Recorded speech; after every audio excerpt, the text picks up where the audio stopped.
Hello friends, आज की video में हम पढ़ने वाले हैं important question answers for ECO 01 business organisation part 1 इससे पहले हम कवर कर चुके हैं, जिसके अंदर हमने फर्स्ट 10 क्वेश्चन कंप्लीट किए थे। आज हम क्वेश्चन नंबर 11 से स्टार्ट करेंगे। तो इसके अंदर है explain promoter and different type of promoter. तो सबसे पहले हम जान लेते हैं प्रमोटर कौन होते हैं। प्रमोटर वह व्यक्ति होता है जो हमारे बिजनेस को आगे मतलब बढ़ाने के लिए हमारी हेल्प करता है। ठीक है, तो ये आप इसकी डेफिनेशन को पढ़ सकते हैं। उसके बाद है there are various type of promoter. बहुत सारे टाइप के प्रमोटर होते हैं, जैसे प्रोफेशनल प्रमोटर जो किसी भी चीज़ में स्पेशलिस्ट होते हैं प्रमोशन करने में। ठीक है, फिर उसके बाद है इकोनॉमिकल और फाइनेंशियल प्रमोटर। उसके बाद है एंटरप्रेन्योर प्रमोटर। ठीक है, जो इकोनॉमिकल और फाइनेंशियल प्रमोटर होते हैं उसमें क्या होता है, they provides an idea for investment. कि हमें क्या करते हैं, इन्वेस्टमेंट के लिए आइडिया प्रोवाइड करते हैं। Basically they provide favourable condition for investment. ठीक है, ये क्या करते हैं, फेवरेबल जो कंडीशन होती है वो प्रोवाइड करते हैं हमें इन्वेस्टमेंट से रिलेटेड। फिर एंटरप्रेन्योर प्रमोटर क्या होते हैं, ये एक आइडिया को डेवलप करते हैं जिसकी वजह से हम अपने जो बिजनेस है उसको बढ़ा पाते हैं। ठीक है, उसके बाद है इंस्टीट्यूशन प्रमोटर। इंस्टीट्यूशन प्रमोटर क्या करते हैं, technical management and financial assistant होते हैं जो हमें अपने बिजनेस को डेवलप करने में हेल्प करते हैं। फिर उसके बाद है गवर्नमेंट प्रमोटर। गवर्नमेंट प्रमोटर क्या करते हैं, government is a big promoter who promotes large organisation such as shipping industries, iron industry, जो बहुत बड़ी बड़ी इंडस्ट्रीज को प्रमोट करते हैं। ठीक है, इसके बाद है हमारे पास explain different type of financial capital. तो हमारे पास टू टाइप की कैपिटल तो एक होती है फिक्स कैपिटल और एक होती है वर्किंग कैपिटल। जो हमारी फिक्स कैपिटल होती है वो हमारी लॉन्ग टाइम के लिए यूज की जाती है। जैसे कि आप अगर जब आप कोई भी कंपनी स्टार्ट करते हो, कोई भी बिजनेस स्टार्ट करते हो, तो उस टाइम पे जो भी आप इन्वेस्ट कर रहे हो for a long time, long period के लिए, उसको हम कहते हैं फिक्स कैपिटल। जैसे कि आपने लैंड परचेज किया, बिल्डिंग में पैसा लगाया, फर्नीचर, मशीनरी, ये सारी चीज़ें खरीदी, तो ये सब क्या हो गई, हमारी फिक्स कैपिटल, क्योंकि ये बहुत लंबे समय तक हमारे बिजनेस में रहने वाली है। उसके बाद आती है वर्किंग कैपिटल। वर्किंग कैपिटल मतलब शॉर्ट टाइम के लिए, शॉर्ट टर्म कैपिटल इन्हें कहते हैं। ठीक है, इसमें क्या होता है कि जैसे कि हम अपना जो रॉ मटेरियल खरीदते हैं, ठीक है, उसके बाद उसकी पेमेंट करते हैं, वेजेस की, सैलरीज की, रेंट्स की, ये सारी चीज़ें क्या हो गई, हमारी वर्किंग कैपिटल। ठीक है, इसको आप इसकी डेफिनेशन को ध्यान से पढ़ सकते हैं।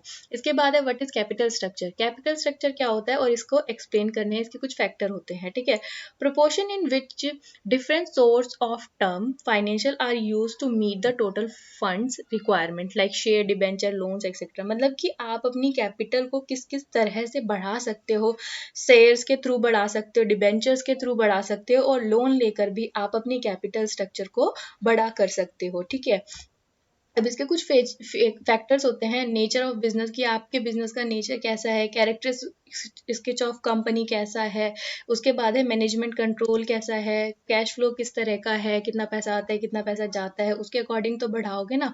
कॉस्ट ऑफ फाइनेंशियल के, फ्लेक्सिबिलिटी ऑफ कैपिटल स्ट्रक्चर। उसके बाद हमारे पास क्वेश्चन नंबर 14 आता है, जिसमें हमें एक्सप्लेन करना है, explain different methods of raising capital, की आप अपनी कैपिटल को किस किस तरह से बढ़ा सकते हो। ठीक है, अब इसमें क्या है, इन्वेस्टमेंट ऑफ ऑन सेविंग, अपनी सेविंग्स लगाकर। ठीक है, जो आपने सेव किया हुआ है वो अपने बिजनेस में तो लगाओगे ना। फिर उसके बाद है raising loan from friends and relative, friends और रिलेटिव से अपना जो है लोन ले सकते हैं, अरेंजमेंट कर सकते हैं, एडवांस फ्रॉम कॉमर्शियल बैंक से ले सकते हैं, अग्रीमेंट साइन करके। ठीक है, अरेंजमेंट कहीं ना कहीं से लोन लेकर, इस तरह से।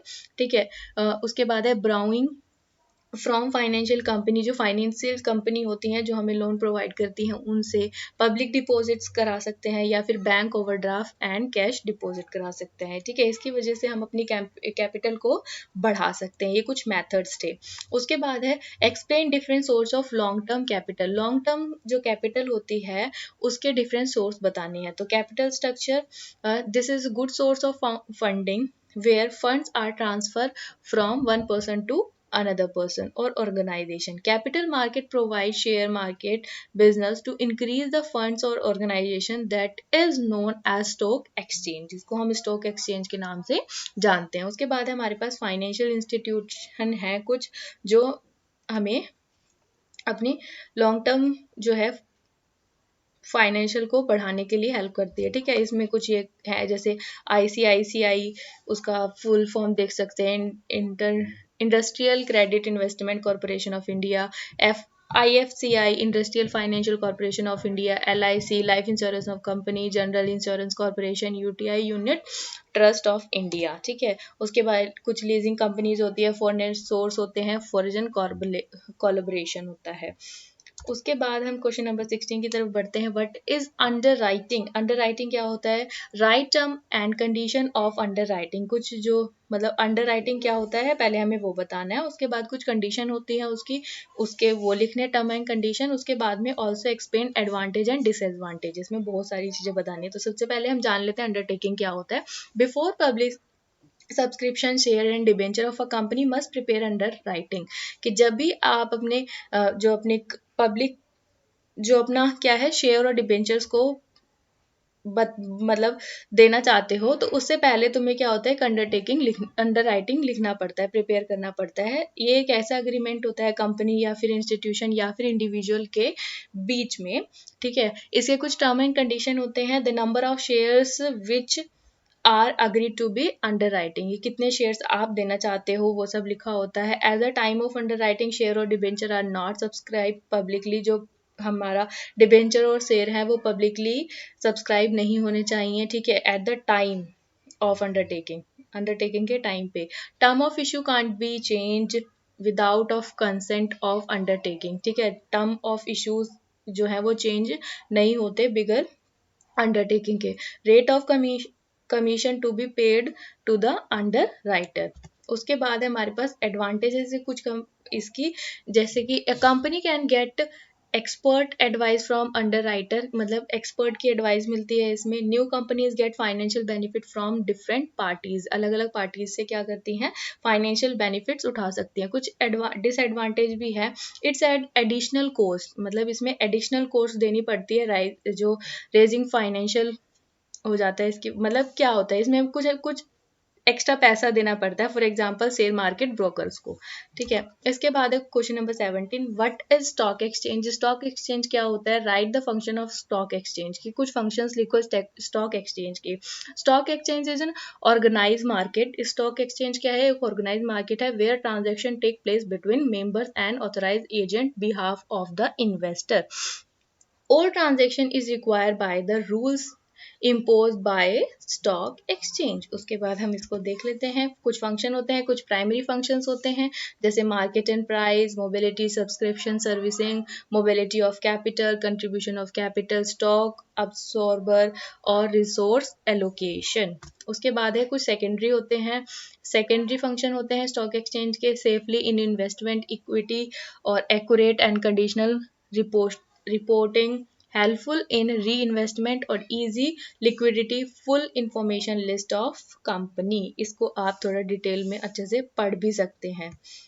इसके बाद है question number 18, explain different type of factor which affect price in stock exchange, जिसकी वजह से जो स्टॉक एक्सचेंज का जो प्राइस है उसको कम बढ़ जाता है, वो कौन कौन से फैक्टर हैं, ठीक है। इंक्रीज हो जाता है rate, activity of financial institution, performance of the company, किस तरह की परफॉर्मेंस है कंपनी की, change in board of director की, बोर्ड ऑफ डायरेक्टर चेंज हो गया उसकी वजह से भी आता है, ठीक है। Sympathetic fluctuation.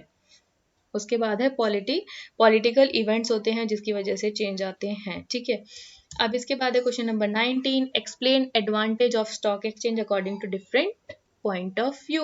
तो यहाँ पर कंपनी का पॉइंट ऑफ व्यू दिया है, increase in the credit and goodwill of the company, expansive market, increase in value of security, knowledge about investment to the company। उसके बाद इन्वेस्टर का पॉइंट ऑफ व्यू दिया है, facility of investment, protection of investor in interest, publication of quotation और high value. Society point of view दिया है, facility of capital formation, promoters, industrial growth और proper use of capital, facility of borrow from government. इसके बाद है कुछ इसके disadvantages भी हैं, एक्सेसिव स्पेक्यूलेशन और है wide fluctuation in price. Last question है question number 20। What are the main objective of advertisement. तो आप सभी को पता है कि कुछ जब मतलब क्या एडवर्टाइजमेंट का मतलब क्या होता है कि हम किसी भी चीज़ का अपनी जो कंपनी है उसको बढ़ाने के लिए कुछ ना कुछ हम कर रहे हैं, एडवर्टाइज कर रहे हैं, ठीक है। जैसे कि हमारे टीवी पर भी आता है, ठीक है। तो इंट्रोडक्शन न्यू प्रोडक्ट की, अगर कोई न्यू प्रोडक्ट मार्केट में आया है तो उसके बारे में बताना। टू क्रिएट ब्रांड इमेज, अपनी इमेज को बढ़ाना। कंपैरिजन कंपैरिजन स्टडी करना। फिर कंपैरिजन करना मतलब कि दो सिमिलर प्रोडक्ट है, दो ही प्रकार के साबुन है तो उन दोनों में कंपैरिजन करना, ठीक है।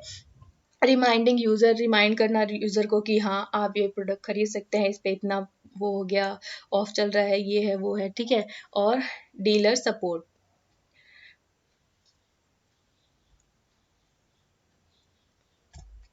और इसके कुछ डिसएडवांटेजेस भी हैं। इट्स लीड्स मोनोपोली, कि ये अपना अपना दिखाता है कि मैं बड़ा मतलब है, कोई भी साबुन का ऐड आ रहा है तो उसमें वो अपनी अपनी अच्छाइयाँ दिखाते हैं ना, ठीक है। इनसफिशिएंट इंफॉर्मेशन, कभी कभी इनसफिशिएंट इंफॉर्मेशन भी मिलती है हमें, पूरी आधी आधी अधूरी सी, पूरा डिटेल में नहीं बताया जाता कैसा प्रोडक्ट है, क्या क्या है, ठीक है। In it increase unnecessary competition, और ये क्या करता है, कई बार अननेसेसरी कंपटीशन भी क्रिएट कर देता है। कई चीज़ें गंदी होती है पर उनका एडवर्टाइजमेंट इतना अच्छा दिखाया जाता है कि जिसकी वजह से लोग उसको खरीदने के लिए कुछ ज़्यादा ही उत्साहित हो जाते हैं। It increase undesirable social effect, और ये क्या करता है, कुछ अनडिजायरेबल सोशल इफेक्ट को भी इंक्रीज कर देता है। आई होप कि आपको वीडियो अच्छा लगा होगा। वीडियो अच्छा लगा तो वीडियो को लाइक करें, शेयर करें, कमेंट करें। अगर आपका कोई सजेशन या फिर आपकी कोई क्वेरी हो, चैनल को सब्सक्राइब जरूर करें ताकि आपको नेक्स्ट पार्ट भी इसका मिल जाए, ठीक है। पार्ट 3 में हम इसके क्वेश्चन नंबर सारे ऑलमोस्ट कंप्लीट कर ही देंगे। Thank you for watching.